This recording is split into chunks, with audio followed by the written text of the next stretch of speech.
अध्याय 1 कुरुक्षेत्र के युद्ध स्थल में सैन्य निरीक्षण। धृतराष्ट्र ने कहा, हे संजय, धर्मभूमि कुरुक्षेत्र में युद्ध की इच्छा से एकत्र हुए मेरे तथा पांडु के पुत्रों ने क्या किया? संजय ने कहा, हे राजन, पांडु पुत्रों द्वारा सेना की व्यूह रचना देखकर राजा दुर्योधन अपने गुरु के पास गया और उसने ये शब्द कहे, हे आचार्य, पांडु पुत्रों की विशाल सेना को देखें, जिसे आपके बुद्धिमान शिष्य द्रुपद के पुत्र ने इतने कौशल से व्यवस्थित किया है। इस सेना में भीम तथा अर्जुन के समान युद्ध करने वाले अनेक वीर धनुर्धर हैं, यथा महारथी युयुधान, विराट तथा द्रुपद। इनके साथ ही धृष्टकेतु, चेकितान, काशीराज, पुरुजित, कुंतीभोज तथा शैब्य जैसे महान शक्तिशाली योद्धा भी हैं। पराक्रमी युधामन्यु, अत्यंत शक्तिशाली उत्तमौजा, सुभद्रा का पुत्र तथा द्रौपदी के पुत्र, ये सभी महारथी हैं। किंतु हे ब्राह्मण श्रेष्ठ, आपकी सूचना के लिए मैं अपनी सेना के उन नायकों के विषय में बताना चाहूंगा जो मेरी सेना को संचालित करने में विशेष रूप से निपुण हैं। मेरी सेना में स्वयं आप, भीष्म, कर्ण, कृपाचार्य, अश्वत्थामा, विकर्ण तथा सोमदत्त का पुत्र भूरिश्रवा आदि हैं, जो युद्ध में सदैव विजयी रहे हैं। ऐसे अनेक वीर भी हैं जो मेरे लिए अपना जीवन त्याग करने के लिए उद्यत हैं। वे विविध प्रकार के हथियारों से सुसज्जित हैं और युद्ध विद्या में निपुण हैं।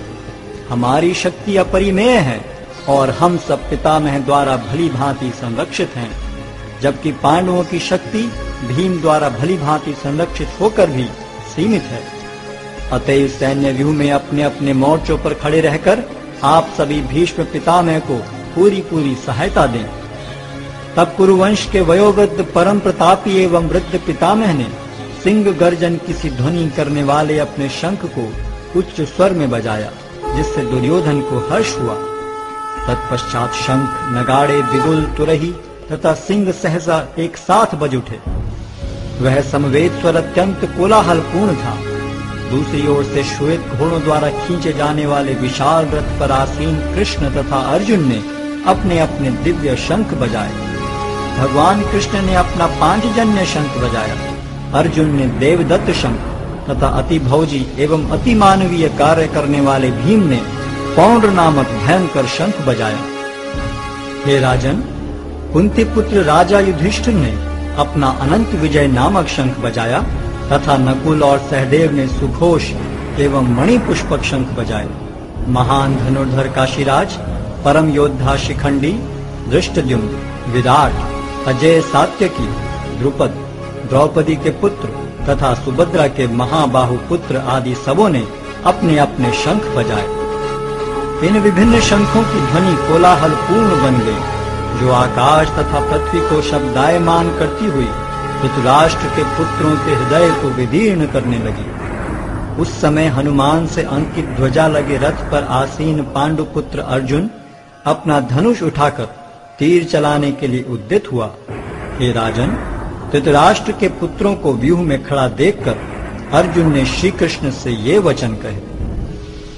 अर्जुन ने कहा, हे अच्युत, कृपा करके मेरा रथ दोनों सेनाओं के बीच ले चलें, जिससे मैं यहाँ उपस्थित युद्ध की अभिलाषा रखने वालों को और शस्त्रों की इस महान परीक्षा में जिनसे मुझे संघर्ष करना है उन्हें देख सकूं।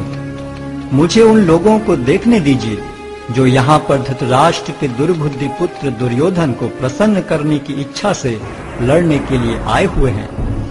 संजय ने कहा, हे भरतवंशी, अर्जुन द्वारा इस प्रकार संबोधित किए जाने पर भगवान कृष्ण ने दोनों दलों के बीच में उस उत्तम रथ को लाकर खड़ा कर दिया।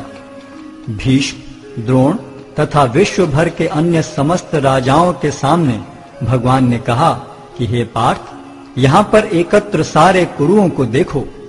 अर्जुन ने वहां पर दोनों पक्षों की सेनाओं के मध्य में अपने चाचा ताऊओं, पितामहों, गुरुओं, मामाओं, भाइयों, पुत्रों, पौत्रों, मित्रों, ससुरों और शुभ चिंतकों को भी देखा। जब कुंती पुत्र अर्जुन ने मित्रों तथा संबंधियों की इन विभिन्न श्रेणियों को देखा तो वह करुणा से अभिभूत हो गया और इस प्रकार बोला। अर्जुन ने कहा, हे कृष्ण, इस प्रकार युद्ध की इच्छा रखने वाले अपने मित्रों तथा संबंधियों को अपने समक्ष उपस्थित देखकर मेरे शरीर के अंग कांप रहे हैं और मेरा मुख सूखा जा रहा है। मेरा सारा शरीर कांप रहा है, मेरे रोंगटे खड़े हो रहे हैं, मेरा गांडीव धनुष मेरे हाथ से सरक रहा है और मेरी त्वचा जल रही है। मैं यहाँ अब और अधिक खड़ा रहने में असमर्थ हूँ। मैं अपने को भूल रहा हूँ और मेरा सिर चकरा रहा है। हे कृष्ण, मुझे तो केवल अमंगल के कारण दिख रहे हैं। हे कृष्ण, इस युद्ध में अपने ही स्वजनों का वध करने से न तो मुझे कोई अच्छाई दिखती है और न मैं उससे किसी प्रकार की विजय, राज्य या सुख की इच्छा रखता हूँ। हे गोविंद, हमें राज्य, सुख अथवा इस जीवन से क्या लाभ, क्योंकि जिन सारे लोगों के लिए हम उन्हें चाहते हैं वे ही इस युद्ध भूमि में खड़े हैं। हे मधुसूदन, जब गुरुजन, पितृगण, पुत्रगण, पितामह, मामा, ससुर, पौत्रगण, साले तथा अन्य सारे संबंधी अपना अपना धन एवं प्राण देने के लिए तत्पर हैं और मेरे समक्ष खड़े हैं, तो फिर मैं इन सब को क्यों मारना चाहूंगा, भले ही वे मुझे क्यों न मार डालें। हे जीवों के पालक, मैं इन सबों से लड़ने को तैयार नहीं, भले ही बदले में मुझे तीनों लोग क्यों न मिलते हों। इस पृथ्वी की तो बात ही छोड़ दें। भला धृतराष्ट्र के पुत्रों को मारकर हमें कौन सी प्रसन्नता मिलेगी। यदि हम ऐसे आतताइयों का वध करते हैं तो हम पर पाप चढ़ेगा। अतः यह उचित नहीं होगा कि हम धृतराष्ट्र के पुत्रों तथा उनके मित्रों का वध करें। हे लक्ष्मीपति कृष्ण, इससे हमें क्या लाभ होगा और अपने ही कुटुंबियों को मारकर हम किस प्रकार सुखी हो सकते हैं। हे जनार्दन, यद्यपि लोक से अभिभूत चित्त वाले ये लोग अपने परिवार को मारने या अपने मित्रों से द्रोह करने में कोई दोष नहीं देखते, किंतु हम लोग जो परिवार के विनष्ट करने में अपराध देख सकते हैं, ऐसे पाप कर्मों में क्यों प्रवृत्त हों। कुल का नाश होने पर सनातन कुल परंपरा नष्ट हो जाती है और इस तरह शेष कुल भी अधर्म में प्रवृत्त हो जाता है। हे कृष्ण, जब कुल में अधर्म प्रमुख हो जाता है तो कुल की स्त्रियां दूषित हो जाती हैं और स्त्रीत्व के पतन से हे वृष्णिवंशी अवांछित संतानें उत्पन्न होती हैं। अवांछित संतानों की वृद्धि से निश्चय ही परिवार के लिए तथा पारिवारिक परंपरा को विनष्ट करने वालों के लिए नारकीय जीवन उत्पन्न होता है।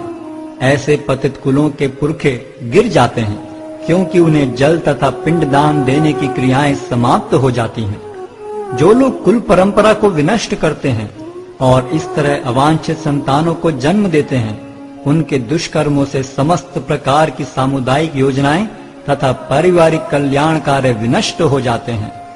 हे प्रजापालक कृष्ण, मैंने गुरु परंपरा से सुना है कि जो लोग कुल धर्म का विनाश करते हैं वे सदैव नरक में वास करते हैं।